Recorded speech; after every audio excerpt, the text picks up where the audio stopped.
ఏది వాలంటరీ వ్యవస్థ చట్టబద్ధ కాదని కూడా చెప్పింది దేవానంద్ గారే. ఈయన ఇప్పుడు మద్రాస్ కోర్టులో ఉన్నాడు. వాళ్ళ పాప సివిల్ చదువుతున్న అమ్మాయికి రాజధాని ఏంటంటే నేను చెప్పలేని పరిస్థితిలో ఉన్నాను నాన్న అందంట. ఆ మాట కోట్ చేస్తా చెప్పాడు. ఈ దేశంలో రాజధాని లేని రాష్ట్రం ఉంది అంటే, కన్ఫ్యూజన్ ఉందంటే ఒక అమరావతి. ఎవరు చేసిన తప్పు? ప్రజలు తప్ప. 26 గ్రామాల నుంచి 32,000 ఎకరాలు ఇచ్చడం తప్ప. ఇంతకంటే ఎక్కువ తీసుకోమని చెప్పిన జగన్ తప్ప. జగన్ 3 రాజధానులు ఉండటం సబబే. ఇంకా 30,000 కదా ఇంకే తీసుకున్నా పర్లేదని చెప్పి అసెంబ్లీలో చెప్పిన జగన్ ఎందుకు మాట తప్పాడు? 5,000 గ్రామాలు 5,000 ఎకరాలు అయితే సరిపోయిందని పవన్ అన్నాడు ఆ రోజు. మరి పవన్ మాట ఎందుకు పెడచెవిని పెట్టారు? తాత్కాలిక భవనాలని చెప్పిన చంద్రబాబు నాయుడు ఎందుకు తాత్కాలిక భవనాల దగ్గర ఆగిపోయాడు? ప్రజలు నమ్మాలి. ఇక్కడ ఈయనకి ఒక అవకాశం ఇద్దామని చెప్పి ఇక్కడ ఇచ్చారు. ఈయన మీద ఎన్ని ఆరోపణలు ఉన్నాయి పవన్ కళ్యాణ్ ఇది జగన్మోహన్ రెడ్డి 33 కేసులు నేను జనానికి తెలియదా? చెప్పండి. ఇప్పటికీ 10.5 సంవత్సరాల నుంచి బెయిల్ మీద ఉన్నది కాదా? ఆయన ఎందుకు వేశారంటే మార్పు కోసం ఒకసారి చూద్దాం. జగన్ అంటే వాళ్ళ నాన్న రాజశేఖర రెడ్డి గారు చేసిన పనుల వల్ల, అవును, ఆయన సంక్షేమ పథకాల వల్ల. ఈయన ఇవ్వలేదా సంక్షేమ పథకాలు? 2.5 కోట్ల రూపాయలు, 2.5 లక్షల కోట్లు ఇచ్చాడు. ఇక్కడ ఏంటంటే అది ఎవరి డబ్బు? ఎవరి డబ్బు అంటే ప్రజల డబ్బే.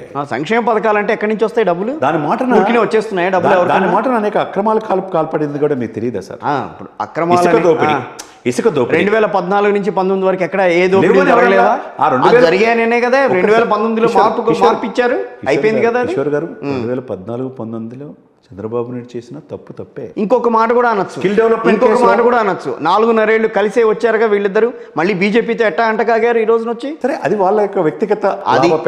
ఇది కూడా చూడాలిగా మనం, అది కూడా ఆలోచించాలి. నేను అది కూడా కాదంటలేదు. ఇక్కడ నేను అసోసియేషన్ ఫర్ డెమోక్రటిక్ రిఫార్మ్స్ అని పెద్దలు, రిటైర్డ్ సుప్రీంకోర్టు న్యాయమూర్తులు, రిటైర్డ్ ఐఏఎస్ ఆఫీసర్ గారికి ఒక నివేదిక ఉంది.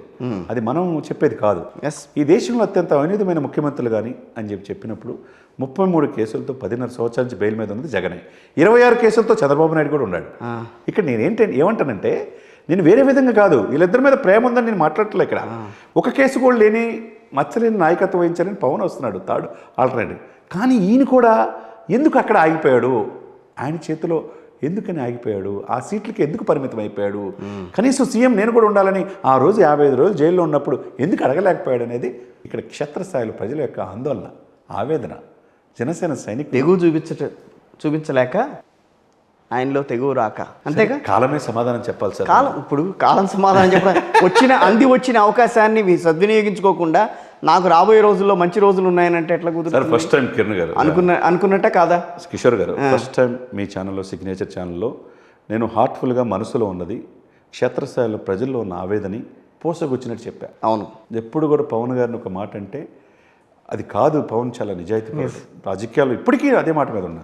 కాకపోతే ఆయన్ని ఏ విధంగా చూడాలని ఆంధ్రప్రదేశ్ ప్రజలు కోరుకుంటున్నారు, ఎందుకు ఈ పరిస్థితులు వచ్చినాయి ఈ పార్టీకి అనేది ఆవేదన ప్రజల్లో ఉన్నది.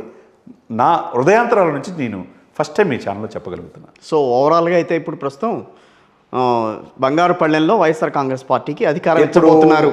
చంద్రబాబు నాయుడు గారి వైఖరిలో మార్పు వచ్చి 2.5 ఏళ్ళు అంటే తప్పించి 2.5 అనకపోతే బీజేపీ కేంద్ర అధిష్టానంతో మాట చర్చలప్పుడు జరిగిందేమో. అది జరిగిందా? కేంద్రం అసలు ఈయన సీఎం చేయాలని కదండి. అవును, సీఎం చేయాలనేది కదా. సరే, ఏదేమైనా కానీ మీరు అన్నట్టు 2.5 సంవత్సరాలు అనుకోవచ్చు, లేకపోతే 2 సంవత్సరాలు పర్లా. సరే, సీనియర్ కాబట్టి 3 సంవత్సరాలు చంద్రబాబు, చివరి 2 సంవత్సరాలు పవన్ కళ్యాణ్ సీఎంగా ఉంటాడు అనే మాట చంద్రబాబు నాయుడు నోటి నుంచి రావాలి. ఎలక్షన్ అయ్యే లోపు రావాల్సిందే. ఎలక్షన్ నోటిఫికేషన్ 4 రోజులు రాబోతుంది. ఎలక్షన్ అయిపోయే లోపు ఏ బహిరంగ సభలో అయినా ఆయన నోటి నుంచి వస్తే జనం నమ్ముతారు, లేకపోతే చంద్రబాబు నాయుడు గారిని నమ్మరు.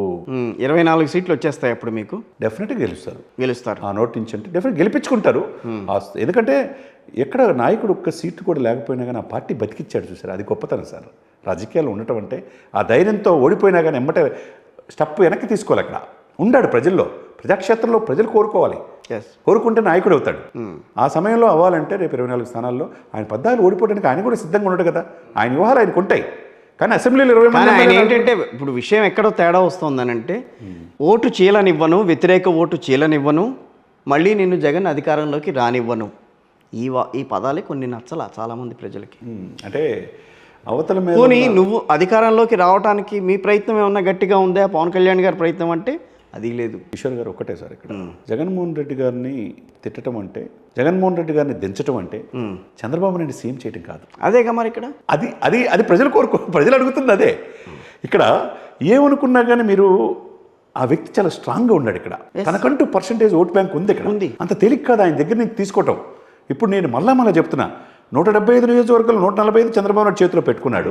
బీజేపీకి ఇన్నిస్తాను, జనసేనకి ఇన్నిస్తానని ఒక స్ట్రాంగ్ నిర్ణయానికి వచ్చాడు. అసలు ఇప్పుడు ఎవరి చేతిలో ఉన్నాయి అవి మన మాట? చంద్రబాబు నాయుడు ఆయన చేతిలోనే ఉన్నాయేమో. ఆయన చేతిలో లేవు అసలుకి. 151 సీట్లు జగన్మోహన్ రెడ్డి చేతిలో ఉన్నాయి. అదే ఓకే, అర్థమైంది.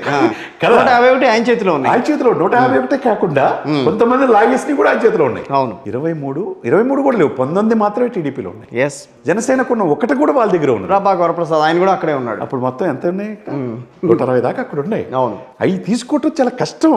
ఇక్కడ వీళ్ళ చేతులు వీళ్ళు ఇవ్వడానికి ఎవరు, తీసుకునేది ఎవరు సార్? ఇక్కడ 22 మంది ఎంపీలు ఎవరి చేతిలో ఉన్నారు సార్? వైఎస్ఆర్ కాంగ్రెస్ పార్టీ చేతిలో. మరి 25 స్థానాలు నాకు ఇన్ని కావాలి, మీకు ఇన్నే ఇస్తారని చెప్పి చంద్రబాబు నాయుడు గారు అంటున్నారు. ఎక్కడి నుంచి ఎక్కడ తీసుకోవాలి? ఇక్కడ తీసుకోవటం మామూలు విషయమా? ఈ రాజ్యాధికారం అవతల వ్యక్తి వదులుకోవడానికి సిద్ధపడ్డారు సార్. సిద్ధం సార్. ఆయన సభలు పెట్టుకుంటున్నాడు, ఆయన ప్రజల్లోకి వెళ్తున్నాడు, ఆయన సోషల్ ఈక్వేషన్స్ ఆయన ప్రయత్నం 12 లిస్టులు రిలీజ్ చేశాడు. రేపు సిద్ధం సభలు అయిపోయినాయి. 16 నుంచి ఆయన గ్రామాల్లోకి వెళ్తారట, రోడ్ షోలు వెళ్తారట, బస్ యాత్ర అని అంటున్నారు. సో ఇవన్నీ కూడా రేపు రాబోయే రోజుల్లో ఇంకొంచెం ఫ్లేరప్ చేస్తున్నాయి వ్యవహారాన్ని. ఇంకా వైఎస్ఆర్ కాంగ్రెస్ పార్టీని మళ్ళీ ముందుకు తీసుకొచ్చే ప్రయత్నం చేస్తున్నాయి. కాదంటారు? ఇంకా పొత్తుల్లో నిమగ్నం అయ్యి ఇన్ని సీట్ల, 4 సీట్ల, 6 సీట్ల అని వీళ్ళు కొట్టుకుంటున్నారు. ఇక్కడ ఆయన సెంట్రల్ మినిస్టర్ షెకావత్ గారు వచ్చారు, ఇంకొక ఇద్దరు కలిపి ఇప్పుడు డిస్కషన్ దాదాపు 4 గంటల వచ్చారు. 4 గంటల నుంచి డిస్కషన్ జరుగుతుంది.